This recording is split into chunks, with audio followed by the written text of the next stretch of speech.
কিয়ামতে জাহান্নামে যারা যাবেন, জাহান্নামে যাওয়ার যতগুলি কারণ থাকবে তার মধ্যে দুটি কারণ বড়। বলেন কয়টা কারণ বড়? আল্লাহ পাক বলতেছেন জাহান্নামীদেরকে প্রশ্ন করা হবে, ইয়াতাসাআলুনা আনিল মুজরিমিন মা সালাকাকুম ফি সাকার।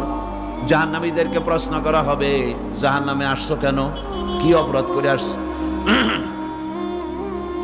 ক্বালু লাম নাকু মিনাল মুসাল্লিন ওয়া লাম নাকু নুতঈমুল মিসকিন। তারা বলবে যে আমরা নামাজ পড়তাম না আর মিসকিনদেরকে খেতে দিতাম না। কত বড় মারাত্মক অপরাধ লক্ষ্য করুন।